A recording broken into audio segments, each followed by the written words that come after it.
Being with us. I'm your host today, Seth Lawrence. The WHOW Morning Show is streaming to Facebook and YouTube. It's brought to you by Peterson Insurance, your Pekin Insurance agent in Clinton. My guest on the phone here this morning is Dr. Lisa Taylor. She is the superintendent of Heyworth Schools. Dr. Taylor, a good morning to you. How are you today?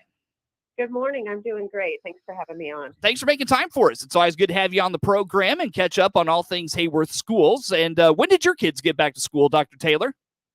Yeah, our teachers came back Tuesday of last week. So I think that was the 15th, and the kids came back on the 18th. So we're at our 1 week mark. You are the first person to tell me you did not bring kids back on Wednesday. Unbelievable. That is, it's like you bucked the trend. Amazing stuff, Dr. Taylor.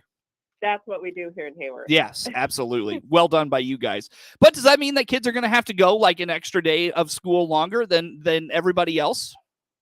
They probably do at the end, but it always depends on snow days. We know the end of our year because we use digital days on snow days, but sometimes we still get out a little bit earlier because of that. Sure. Gotcha. Very good. So, well, Dr. Taylor, let's talk back to school. And of course, it's a normal school year. Again, very few, if any, COVID mitigation still on the table for Illinois schools. So how does that feel? How does it feel to have just a normal school year again?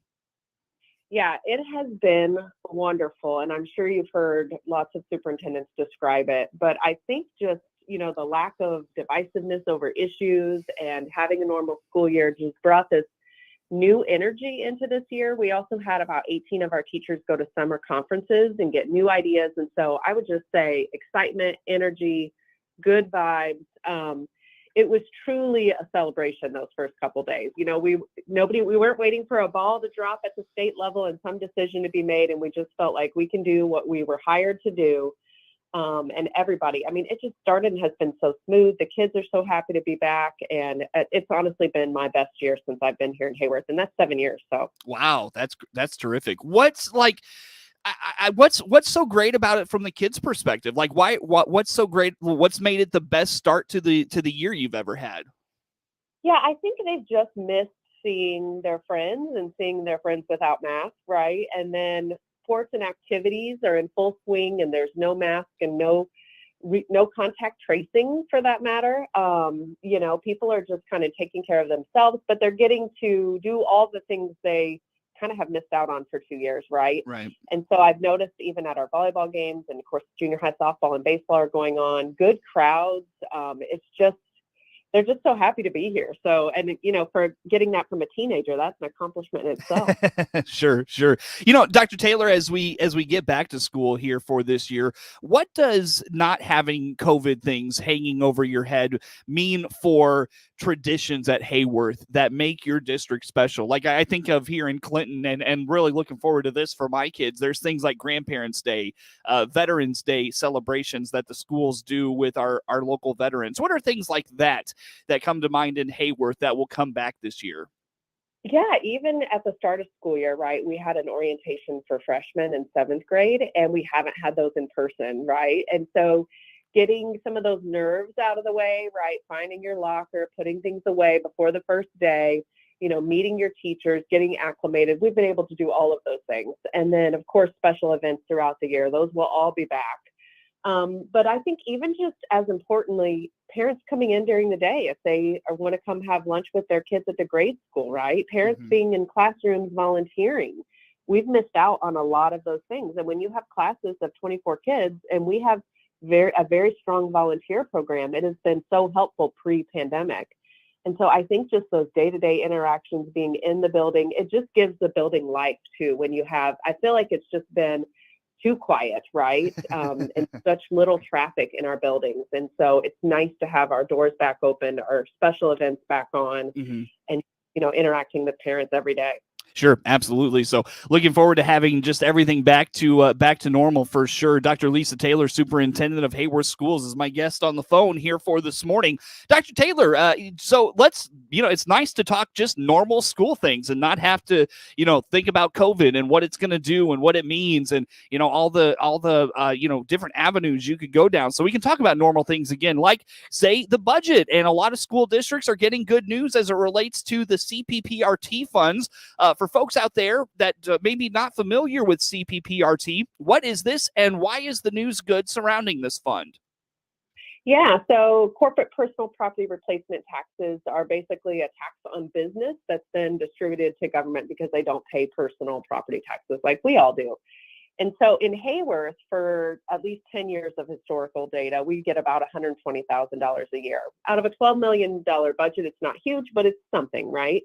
And then last year, at the end of the year, they distributed more than anybody anticipated, and we were at 300,000. So that helped us end the year with a surplus, right?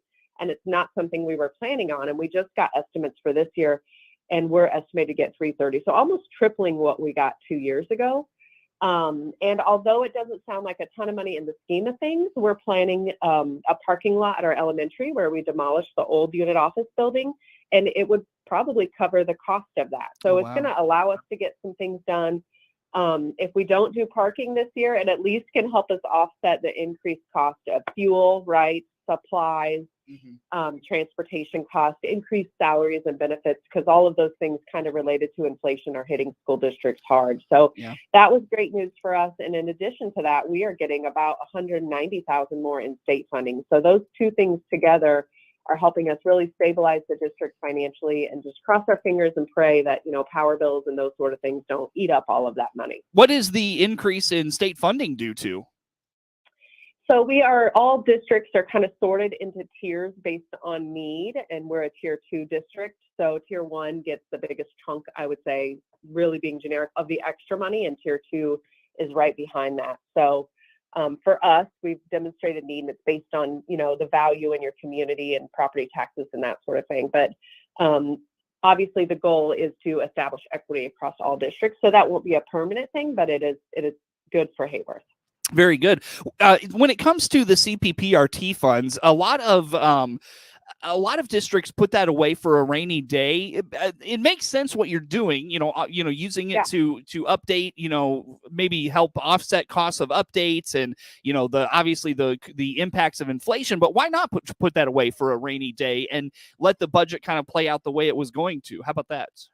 Yeah, so we did with FY22. So the money we got last year, that's exactly what we did. And we actually put in our transportation fund because that's one that tends to run a little bit lower. And of course, fuel costs have varied quite a bit. So we did do that. And then we haven't built in the parking. So currently in our budget, we're putting it away, but we talked about amending mid-year. If the parking lot was affordable and if costs hadn't risen too much, right? And then use it to kind of get some of those projects done. Dr. Taylor, when it comes to just the budget in general, how's the health of the fund looking? How about some of those things, or the budget looking, I should say? How about some of those things? Yeah, so we presented our tentative budget in this month's board meeting and have a surplus in our open funds, which is what you want, right? More money coming in than going out. And we've included some projects that we've planned for some time. We demolished, as I said earlier, the old unit office this summer. We updated our elementary library, which was about a $190,000 project. It was, if you can picture like 80s mauve, all the casework, all the furniture, everything was just very mauve in there. And so we took on that project, and we're just waiting on the circulation desk. And it was part of our 10-year master facilities plan. But the kids have been so excited. Of course, no one's more excited than our library staff, just to not look at mauve all day. But we've updated the furniture, and all the bookcases are movable, and it's just one of those projects that we built in. We built in some other things, as you can imagine, curriculum updates, that sort of thing. Uniform updates again, since we know we'll have sports again. We kind of paused that during COVID, not wanting to spend money that we didn't know if we were going to get to have sports. And then trying to plan for those unexpected increases in costs, which honestly are best guess at this point, and it may result in having to amend mid-year. So I think we're in a really good position in Heyworth. We do have a TIF district expiring and a wind farm a couple years down the road. So we've got some long-term financial planning to do, but our one-year plan looks great. Yeah, very good. So Dr. Taylor, as it relates to just preparing for budget time and all of those things, you mentioned the impacts of inflation, and I know you and I caught up on that just earlier this summer, in fact, as we kind of wound down the latest school year. But inflation, is it becoming more of an issue than it was when you and I caught up last early summer, late spring? How about that? It seems a little less right now, but I hate to even say that, right? Because it does change pretty quickly. Right. We are starting to see some supply chain issues with meals. Another thing that's really hard to plan for, because families have been the federal program that provided free lunch for all for the past 2 years. It was very hard to budget for. That reimbursement is higher than what than our families pay for meals. So families are paying again. So your revenue is going down, and it's hard to plan for how many are going to eat lunch here, right? Because for 2 years it's been free and now it's not. And the cost, our lunch prices are also higher. You have to raise those after your food service audits. And so there's just a lot of weird things like that in our budget. And I think in the next, after the first quarter will be a good time to review where are we seeing those significant increases, how can we adjust for these, and just trying to be really, conscientious when you're purchasing.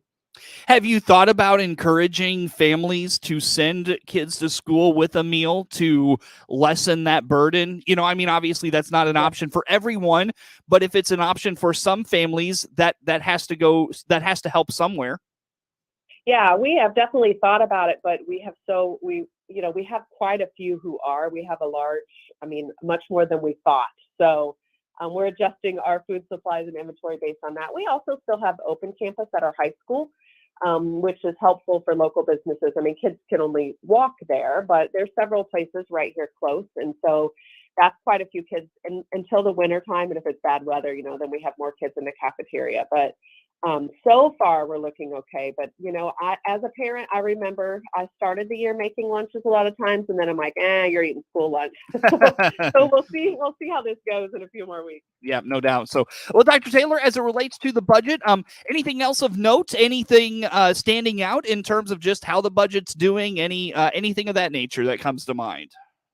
Well, the big thing that's kind of a concern is, we've obviously negotiated salaries and benefits, but, the rising cost of your health insurance and worker comp has been significant in the past few years. But also, as we look at our hourly employees and the wages around us, right, are changing so much, right? Starbucks pay and Target pay and all of those wages go up.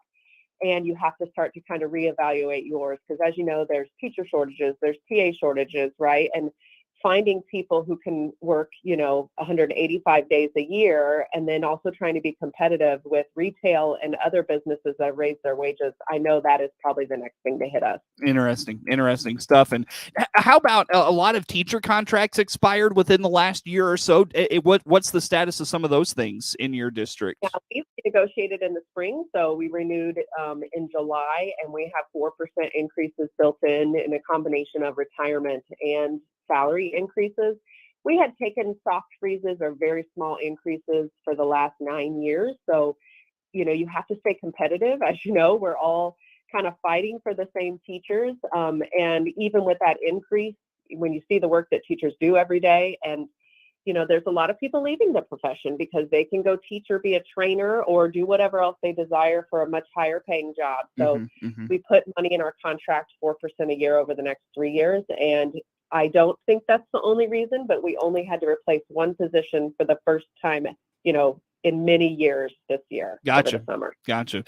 Well, Dr. Taylor, interesting stuff. It's, we're back to kind of those interesting times, and, with budgets tightening, I'm trying to think. I thought one of your peers that I talked to even mentioned perhaps state funding might be on the decline in years ahead. I don't know if you've heard anything or thought anything about that, but it's just we're back to interesting times budget wise for school districts, it sounds like.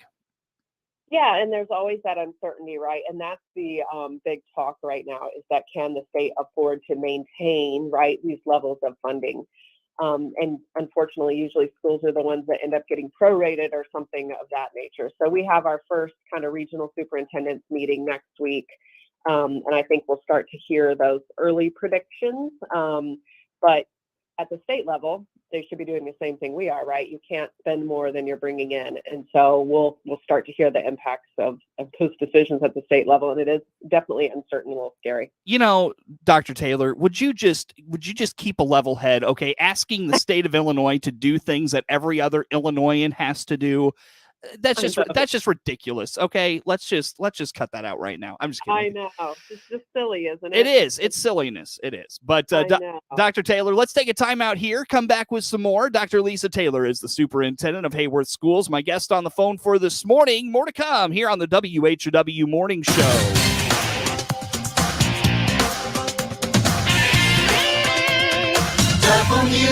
WHOW. Let's check the opening numbers now at the Chicago Board of Trade on this Thursday. I'm Jim Taylor for the RFD Radio Network. Corn starting the day higher, beans lower, and wheat starting the day lower. September corn opening 6.70 and a quarter, up 4.5. December corn up 4, 6.61 and a quarter, and March corn 6.65 and 3/4, up 3. September beans opening 15.61 and a half, up 3/4. November beans down 4.5. 14.52 and a half, and January beans down 4 3/4, 14.57. September wheat 7.87 and a quarter, down 7 3/4. December wheat down 7.5, 8.05 and 3/4. March wheat 8.21, down 7.5. September bean meal 4.6220, down 5.50, and September bean oil down 6 cents to start the day, 68.71. Jim Taylor, RFD Radio Network. Baum Chevrolet Buick also has transportation options in Farmer City. This is Scott Baum. Baum Motor Company in Farmer City has been open since 2002. We have used cars and trucks, SUVs and crossovers to fit your transportation needs. We also have a convenient service option for maintenance and repairs, plus trailer sales and trailer rentals. Come see Chase Stevenson, Taylor Kennedy for sales, and Matt French for service. Baum Motor Company in Farmer City, right from the start. Clinton Save-A-Lot owner Dave Jackson here with a supply chain update. While we're working as best we can to keep our shelves stocked with the items you need and want every day, we're experiencing never-before-seen interruptions in product availability and delivery, both through Save-A-Lot and our direct suppliers. In most cases, they can't run their production lines due to the lack of workers, plus a shortage of truck drivers. Despite all that, we're working to keep the meat, produce, and other products you buy in stock and on our shelves every day. Your Clinton Save-A-Lot appreciates your business, and we hope to see you soon. Your friend in Central Illinois, WHOW. Once again, good morning. Thanks for being with us. I'm your host today, Seth Lawrence. The WHOW Morning Show is streaming to Facebook and YouTube. It's brought to you by Peterson Insurance, your Pekin Insurance agent in Clinton. My guest on the phone today, Dr. Lisa Taylor, superintendent of Heyworth Schools. Dr. Taylor, as we talk here for this morning and we talk getting back to school, there are some curriculum things that are kind of on the radar of a lot of districts, or they were, and are kind of being either implemented or rejected as we start the new school year. What are some of those? I know there was, if I'm not mistaken, a technology piece that, if I'm remembering that right. What's going on there? Yeah, so there's a computer science requirement that's being, one of the mandated units of study, I believe is how. So that one didn't affect us a ton. We do have 2 technology teachers here at the high school, and so we're able to meet that one. But there's a foreign language one that they've postponed a couple years, mandating all kids take 2 years of foreign language and pass that. And that one is so unrealistic. I don't know how to plan for it because it's nearly impossible to find foreign language teachers unless we are all going to offer foreign language online, which is not what is best for kids. I don't know how that one will ever be implemented. Surely something has to change there. And then, of course, the one that you've heard about the most in the media is the comprehensive sexual health education curriculum. And this one was confusing because you heard more in the media than you did actually from the state board. We knew they were required to adopt the national standards, but ISB was charged with, kind of developing their standards and sharing information with school districts. And we got that late in the summer. And it was basically adopting the national ones. And so as we read through those, K-12 standards, a lot of stuff you heard in the media wasn't in there, but there was stuff that was clearly, my administrative team, we got to 1st or 2nd grade and we were like, this is not for us. This is not for our families. This is not something we should be teaching. If there is a kid who needs individualized counseling based on something like that, we will work with their parents to do it, but we are not teaching this as our universal curriculum. And so our board is not moving forward with that. We're not going to change anything with our curriculum. We do offer some of your standard stuff, I would say, in health in junior high and high school. But even in those situations, parents have a right to opt out if that's not something they want taught at school. Mm-hmm. And we're just going to keep doing what we were doing before. And I think districts are doing a better job at taking a stand on things that they can. And that's what I've heard from most of my peers is they're not doing that either. So. Did you hear much from your families on that? Because it feels like some of those things have really flown under the radar as it relates to like those curriculum pieces you're speaking of. Yeah, in the spring, there was a lot of traction. I was getting a lot of emails about it. And unfortunately, I couldn't respond to much because I respond and say, we are waiting for the state board to release guidance for schools. But I can tell you our intent is not to drastically change our curriculum. We think what we're doing is age appropriate, and we're not going to teach some of these other things that we're hearing will be included. And then just recently, it's not a lot, but there was a group of parents who reached out to me just to confirm, that we weren't doing anything with that. So it did get a lot of attention at once, and then it just kind of faded, which I thought was interesting. But maybe that's because everybody is like, no, we're not doing it, Right. Yeah. And if you're getting like reassurances from your superintendent or your school board president and things of that nature, parents probably feel a lot easier about the situation, if you will.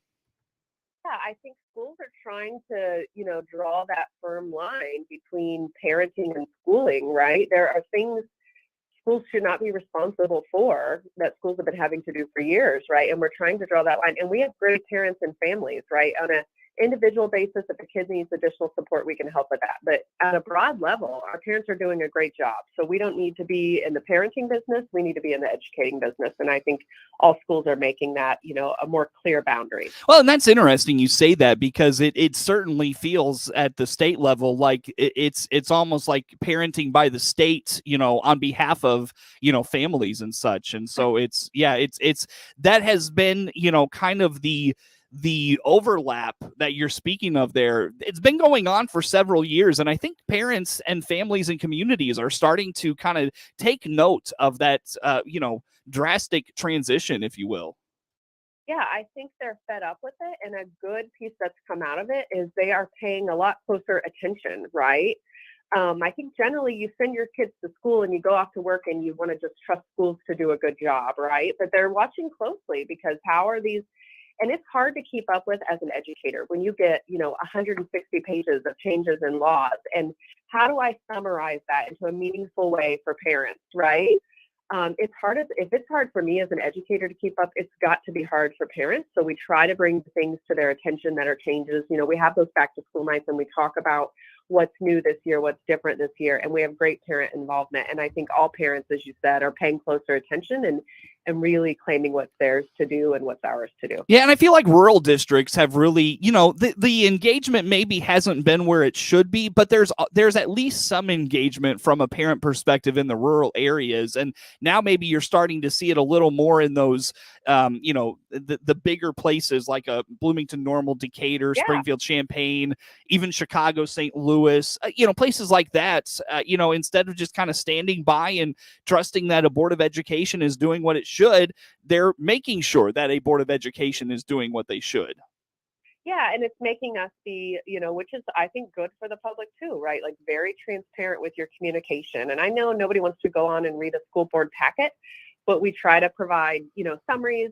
I try to write articles during the year, for our local newspaper, include it in our parent communication and just kind of hit people several ways with that type of information. Sure. Because there's so much going past you at all times. Yeah. I can't expect to read a 100-page board packet, but I can do my job of being transparent, communicating with them. Dr. Taylor, I totally lost track of time. Got to let you go. Dr. Lisa Taylor, Superintendent of Heyworth Schools, my guest on the phone. Network News is now. The Big 1520 WHOW Clinton, 92.3 FM, W222 BG Clinton, 106.5 FM, W293 DJ Normal Bloomington. In the second quarter, other signs of economic weakness are appearing as well.